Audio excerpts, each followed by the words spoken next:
Hello everyone, welcome back. Last video में हमने first illustration complete किया था हमारे ट्रायल बैलेंस का। अब हम स्टार्ट कर रहे हैं हमारा सेकंड इलस्ट्रेशन।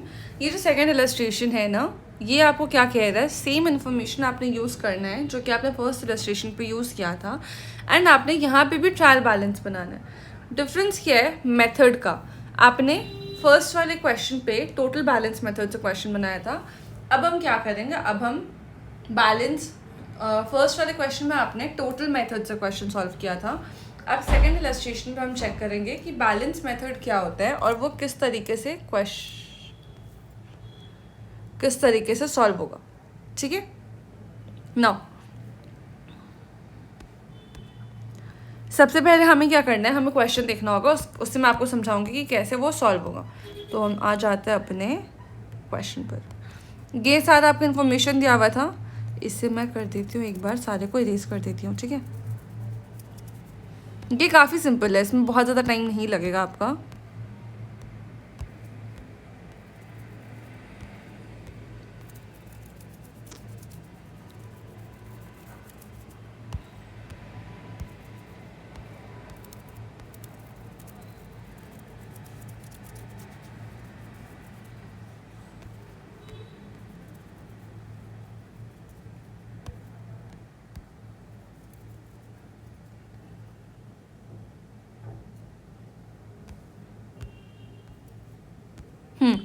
ठीक है, अब हम आ जाते हैं अपने इन्फॉर्मेशन पर।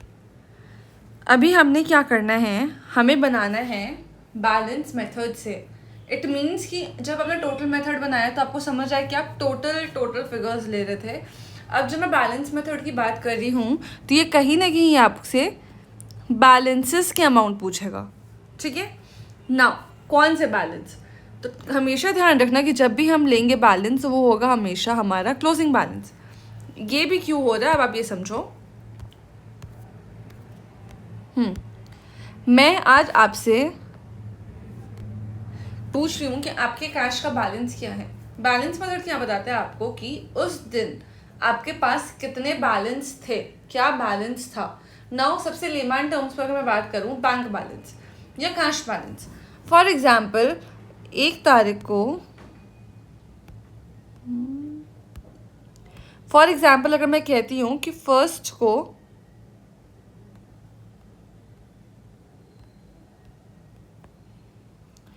अप्रैल को आपके पास 100 रुपये थे।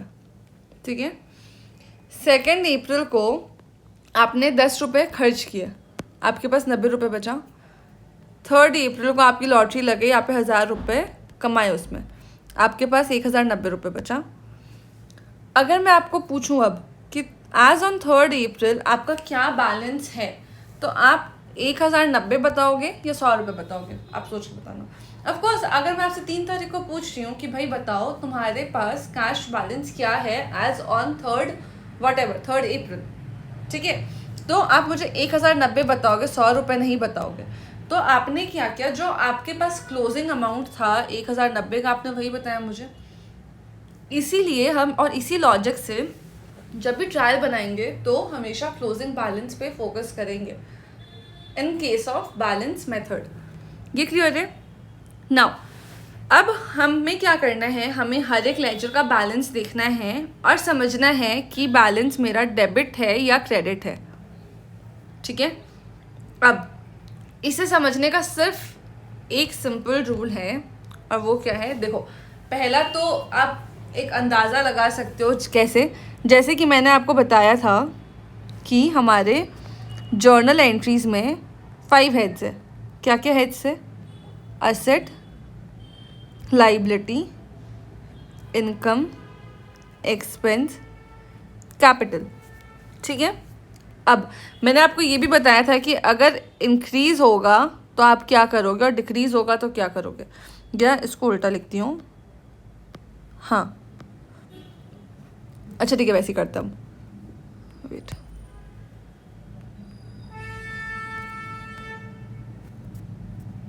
यस, मैंने आपको याद है बताया था कि इंक्रीज़ होगा तो आप क्या करोगे, डिक्रीज़ होगा तो आप क्या करोगे।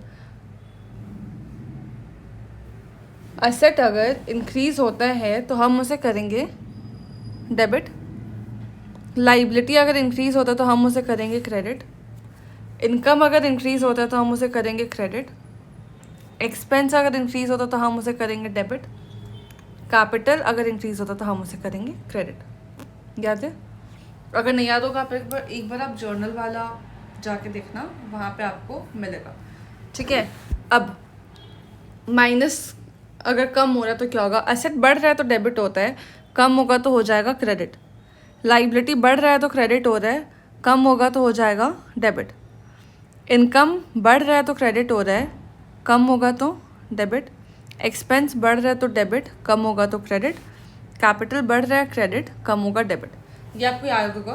ठीक है, जर्नल में हमने फॉर्मेट थोड़ा दूसरा लिखा था, हमने यहाँ डेबिट क्रेडिट ऊपर लिखा था, plus minus minus plus minus, इस तरीके से कुछ हमने किया था। ठीक है, दोनों का लॉजिक सेम ही है। अभी मेरा ये बताने का, इस तरीके से बताने का रीज़न अलग है। अब मैं आपको बताती हूँ।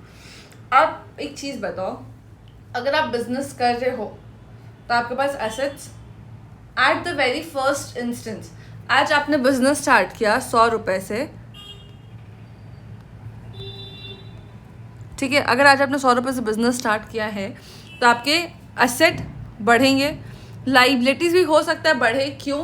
क्योंकि आप बिजनेस सामान खरीदोगे, आप उधारी में सामान लेके आओगे, कुछ कुछ होगा। इनकम भी आपका इंक्रीज ही करेगा at the first instance. Expenses भी बढ़ेंगे, आपको सैलरी देना है, आपको रेंट का खर्चा देना है, आपको इलेक्ट्रिसिटी देना है, XYZ एक्सपेंसेस। कैपिटल भी आपने जब 100 रुपये लेके आए तो आपका कैपिटल बढ़ा। तो क्या मैं ये बोल सकती हूँ कि eight the very first place हम जब भी बिजनेस करते हैं जनरली सब इंक्रीज ही होता है। आपका एसेट बढ़ रहा है, लाइबिलिटी बढ़ रहा है, इनकम बढ़ रहा है, एक्सपेंस बढ़ रहा है, कैपिटल बढ़ रहा है, एवरीथिंग। अब तो इस तरीके से आप एक चीज़ समझ सकते हो कि आपका जनरली बढ़ेगा ही बढ़ेगा। आप कभी ऐसा बोल सकते हो कि अगर आपका एसेट 100 रुपये है तो, एक सेकेंड, नहीं छोड़ा, आप इसको छोड़ो। अभी आपको इतना समझ आया कि बढ़ेगा ही बढ़ेगा। तो अब जो मैंने आपको बोला कि आपको बैलेंस समझना है कि डेबिट या क्रेडिट, देखो ये मैंने आपको बताया क्या बैलेंस बढ़ता है तो क्या होता है, कम होता है तो क्या होता है। इसका लॉजिक क्यों मैं आपको यहाँ पे रिवाइज करा रही हूँ, क्योंकि हमें अभी बनाना है ट्रायल में बनाना है बैलेंस मेथड से। बैलेंस मेथड में हमें ये समझ है कि जो क्लोजिंग अमाउंट होगा वो कुछ तो जाएगा, लेकिन हम जब ट्रायल बनाते हैं हम वहाँ पे लिखते हैं एक जगह डेबिट एक जगह क्रेडिट। जैसे कि आपको याद होगा, एक जगह हम लिखते हैं डेबिट बैलेंस, एक जगह हम लिखते हैं क्रेडिट बैलेंस। तो अब कोई भी एक अमाउंट है, एक सिंगल अमाउंट है ना, तो वो डेबिट साइड जाना चाहिए या क्रेडिट साइड जाना चाहिए, हम उसका रूल अभी देख रहे हैं। ठीक है, नाउ ये आपको, इसके बाद अब मैंने ये आपको लॉजिक समझ आया कि मैंने क्यों वो जर्नल के ये बढ़ेंगे तो क्या होगा, कम होंगे तो क्या होगा, इसका लॉजिक लेके आए। अब इससे मुझे ये समझ आ सकता है कि एसेट का जनरली बैलेंस डेबिट होगा। क्यों? क्योंकि हम बढ़ने वाला चीज़ देख रहे हैं ना। मैंने क्या बोला कि कोई भी बिजनेस होगा तो जनरली सब बढ़ता ही है। ठीक है, जनरल लैंग्वेज में बात कर रही हूँ। ज़रूरी नहीं है कि आपकी हर बार लाइबिलिटी बढ़े रहे, हर बार इनकम बढ़े, हर बार एक्सपेंस बढ़े। कुछ केसेस में हो सकता है ना कि इनकम कम हो रहा हो, सेल्स रिटर्न हो रहा है, लॉस हो गया, वैसे भी होता है। जनरल केस के लिए बता रही हूँ, ये हर बार यूज़ करने के लिए नहीं है। एक आप लमसम अंदाज लगा सकते हो उससे। लाइबिलिटी की आपकी क्रेडिट बैलेंस होगी, इनकम की आपका क्रेडिट बैलेंस होगा, एक्सपेंस का डेबिट बैलेंस होगा और कैपिटल का क्रेडिट बैलेंस होगा। ये पहला तरीका है। एक लमसम में आप ऐसे बता सकते हो कि अच्छा इनकम है, इनकम का तो क्रेडिट बैलेंस होता है। ओ लाइबिलिटी है, लाइबिलिटी का क्रेडिट बैलेंस होता है। ओ अच्छा एसेट है, एसेट का तो डेबिट बैलेंस होता है। इस तरीके से आप एक अंदाज़ा लगा सकते हो। लेकिन अब आपको देखना है प्रॉपर कि असल में एक्चुअल में क्या हुआ है। वो देखने के लिए हम क्या करेंगे, देखो हम देखेंगे उसकी लेजर। सपोज हम बना रहे कैश अकाउंट हम देख रहे, ठीक है। कैश अकाउंट हमें देखना था क्लोजिंग बैलेंस। मुझे समझ आ गया कि कैश का क्लोजिंग बैलेंस है 7,500, ठीक है। नाउ कैश का बैलेंस मुझे मालूम है 7,500 का है। अब मुझे बस ये पता करना है कि कैश का डेबिट बैलेंस है या क्रेडिट बैलेंस है। उसके लिए आप एक चीज़ ध्यान रखना, जब भी आप लेजर बनाओगे तो लेजर में क्या करते थे हम, डेबिट साइड सारे ट्रांजैक्शंस लिखे, क्रेडिट साइड हमने सारे ट्रांजैक्शंस लिखे। जिस साइड ज़्यादा है उस साइड का हमने टोटल में अमाउंट लिखा था। याद है? ये हम लेजर बनाते थे तो करते थे। हम लेजर कैसे बना रहे थे, मैं उसे वो रिकॉल करा रही हूँ आपको। लेजर कैसे बनाया था हमने, सारे डेबिट के ट्रांजैक्शंस लिखे, सारे क्रेडिट के ट्रांजैक्शंस लिखे, ठीक है। अभी आप इससे बैलेंस को भूल जाओ, ठीक है। अब जिस साइड आपका ज़्यादा अमाउंट है आप उस साइड का टोटल लिखोगे, जैसे 35,500 35,500। अब जिधर कम पड़ रहा है उधर जितना डिफरेंस कम पड़ रहा है उसे आप क्लोजिंग बैलेंस बोल के लिख देते हो। याद है आपको? नाउ इस केस में क्या हो रहा है, मैं क्या ये बोल सकती हूँ कि कैश में डेबिट हुआ है 35,500 और क्रेडिट हुआ है मेरा 21, ये सबका सम ना, तो 3,500 5,500 26,500 27,500 28,000 रुपये। तो मेरा क्रेडिट हुआ है टोटल 28,000। अब आप बताओ, आपके डेबिट हुआ है 35, क्रेडिट हुआ है 28, ज़्यादा क्या हुआ? डेबिट हुआ। कितना से ज़्यादा हुआ? एक चीज़ आपको समझ आ रहा होगा, इससे देख के, किसे देख के, इसे, डेबिट और क्रेडिट एग्जैक्टली एक दूसरे के ऑपोजिट है। बढ़ेगा तो डेबिट, कम होगा तो क्रेडिट, बढ़ेगा तो क्रेडिट, कम होगा तो डेबिट, इस तरीके से। तो क्या मैं ये बोल सकती हूँ कि डेबिट्स और क्रेडिट सिंस ऑपोजिट है एक दूसरे का, प्लस माइनस की तरह हम कंसिडर कर सकते हैं। तो अगर मैं कैश की बात करूँ तो कैश में मेरे 35,500 डेबिट है, 28,000 क्रेडिट है। तो क्या मैं बोल सकती हूँ कि डेबिट ज़्यादा है? ऑफकोर्स ज़्यादा है। कितने से ज़्यादा है? 7,500 से। ये 7,500 मैंने कैसे निकाला? इस दोनों को माइनस करके। यही 7,500 मेरा क्लोजिंग बैलेंस है। देखो, आया समझ? तो अब मैं क्या करूँगी, मैं कैश के डेबिट साइड में बैलेंस लिख दूंगी 7,500 इन ट्रायल बैलेंस, ठीक है। अब आओ चेक करते हैं पहले। सी, कैश के डेबिट बैलेंस में आ गया 7,500 रुपीज़। क्लियर है? अब आते हैं अपने दूसरे पे। ये करना थोड़ा टाइम टेकिंग होता है, मुझे मालूम है। एक बार आप करना सीख जाओगे तो आपको ईजी लगेगा। एक दो मैं ऐसे ही बताती हूँ, फिर उसका एक शॉर्टकट भी है, वो भी समझाऊंगी, ठीक है। अब देखो, फर्नीचर पे आते हैं हम। फर्नीचर पे मैंने देखा कि मेरी डेबिट हुई है 3,000 से, क्रेडिट साइड, इससे बैलेंस, क्लोजिंग बैलेंस से मुझे कोई मतलब नहीं है। तो क्या मैं बोल सकती हूँ क्रेडिट साइड कुछ भी नहीं हुआ है? तो अगर फर्नीचर देखूँ तो मुझे समझ आता है कि डेबिट ज़्यादा है पूरे 3,000 रुपये से। तो फर्नीचर में डेबिट साइड में मैं लिखूँगी 3,000 रुपीज़। फर्नीचर में डेबिट साइड में मैंने लिखा 3,000 रुपीज़, ठीक है। नेक्स्ट आते हैं अपने थर्ड लेजर पे, जो कि सैलरीज अकाउंट। सैलरी से मेरी डेबिट साइड में आई है 2,500 रुपये। क्रेडिट साइड से बैलेंस है, मुझे क्लोजिंग बैलेंस से मतलब नहीं है। क्रेडिट साइड हो गया 0। तो मैं बोल सकती हूँ कि सैलरी का मेरा नेट बैलेंस कितना है? डेबिट 2,500 रुपये। ये 2,500 मैं कैसे ला रही हूँ? 2,500 माइनस 0। यहाँ पे 3,000 कैसे लाया? 3,000 माइनस 0। यहाँ 7,500 कैसे आया था? इस टोटल और इस टोटल का डिफरेंस। क्लोजिंग बैलेंस का अमाउंट से मुझे मतलब नहीं है, ठीक है। नेक्स्ट, शाम का, पहले हम सैलरीज का वहाँ पे चेक कर लेते हैं। डेबिट हो गया मेरा 2,500 रुपये। Next, Shyam account. Shyam account में मेरा टोटल डेबिट कितना हुआ है? ये तो क्लोजिंग बैलेंस है, इससे मुझे कोई मतलब नहीं है। तो टोटल डेबिट मेरा हुआ 21,500। टोटल क्रेडिट मेरा कितना हो रहा है? 25,000। तो क्या मैं बोल सकती हूँ कि शाम के केस में मेरा क्रेडिट ज़्यादा है, तो मेरा क्रेडिट बैलेंस होगा कितने रुपए का होगा? 3,500 का, राइट। तो अब शाम के केस में मैं लिखूंगी क्रेडिट साइड में 3,500। ये समझ रहा है? फोर्थ आते हैं,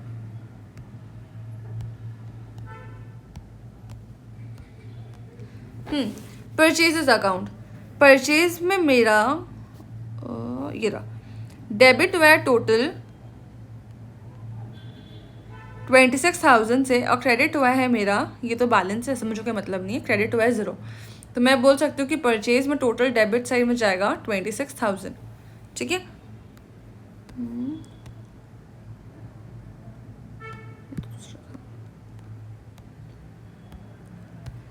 परचेज में डेबिट साइड में गया 26,000। क्लियर है? ठीक है।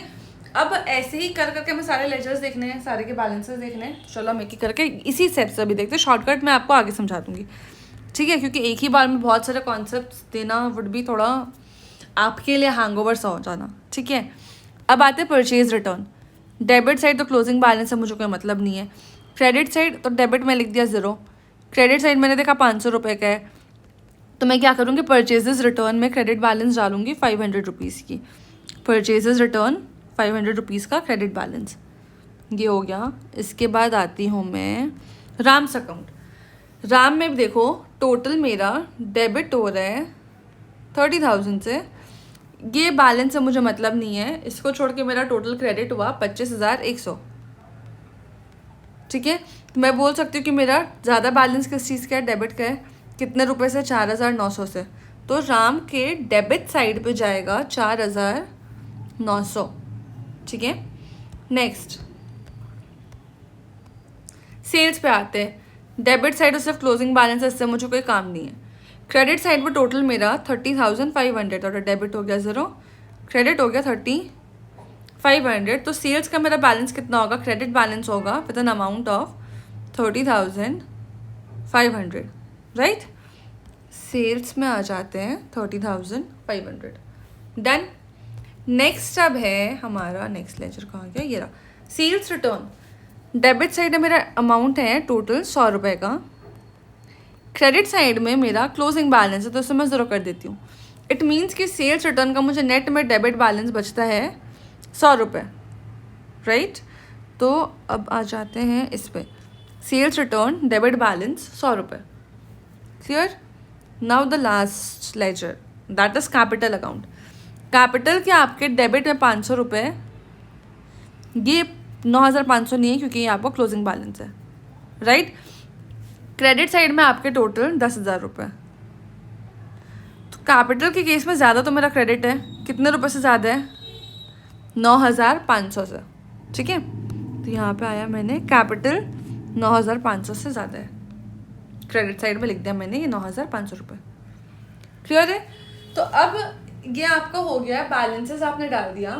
Now what will we do is total करना है सर, ठीक है। एक काम करते हैं, इसका हम टोटल करके चेक कर भी लेते हैं, चलो ओरल ही कर लेते, ज़्यादा बड़ा अमाउंट्स नहीं है। 7,000, 8, 9, 10, 11, 12, 13,000, 26, 36, 39, 40, 43, 44,000 आ गया टोटल डेबिट साइड में। क्रेडिट चेक कर लेते हैं, 30, 31, 41, नहीं 30, 31, 40,000 और यहाँ 4,000, 44,000 आपको हो रहा है टोटल, ठीक है। तो अब आपका ट्रायल मैच कर गया है, आपको बैलेंस मेथड भी समझ आया होगा। हमें सिर्फ ये ध्यान देना है कि डेबिट साइड कितना हुआ है, क्रेडिट साइड कितना हुआ है। जो ज़्यादा होगा ना उसका बैलेंस लिखाएगा आपका, वो मतलब डेबिट हो चाहे क्रेडिट हो, और अमाउंट दोनों का डिफरेंस में चल जाएगा। सिंपल है, क्लियर, ये क्वेश्चन समझ आ गया। अब इसमें और क्या कॉन्सेप्ट है, एक सेकेंड।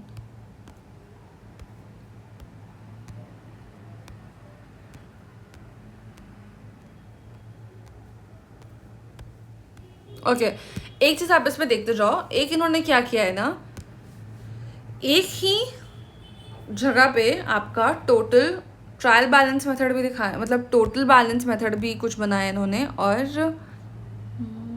ये क्या किया इन्होंने, ओके नहीं ये कुछ रेलिवेंट नहीं है यहाँ पर, तब मैं दिमाग लगाओ। इन्होंने खाली पिछले दोनों क्वेश्चन जो हमने किए, फर्स्ट इलस्ट्रेशन और सेकंड इलस्ट्रेशन, उसके कंबाइंड सोल्यूशन दिया है, which is not very relevant, exam पे ऐसा कुछ आएगा भी नहीं। तो अब हम आएंगे थर्ड इलस्ट्रेशन पे। इसके लिए आपको सीखना पड़ेगा एडजस्टेड ट्रायल बैलेंस, राइट। तो ये हम करेंगे नेक्स्ट वीडियो में। कोई भी डाउट्स हो आप मुझे इंस्टाग्राम पे टेक्स्ट करो, मेल पे मैसेज करो, यहाँ यूट्यूब पे कमेंट करो, कोई दिक्कत नहीं है, आपको हर जगह सोल्यूशन मिल जाएगा, ठीक है। और yes, do subscribe the channel, do share the videos to your friends and also like my video if you are liking it. नहीं पसंद आ रहा है तो ज़बरदस्ती तो नहीं कराया जा सकता ना, ऑफकोर्स, ठीक है। तो मिलते हैं नेक्स्ट वीडियो में, तब तक के लिए बाय।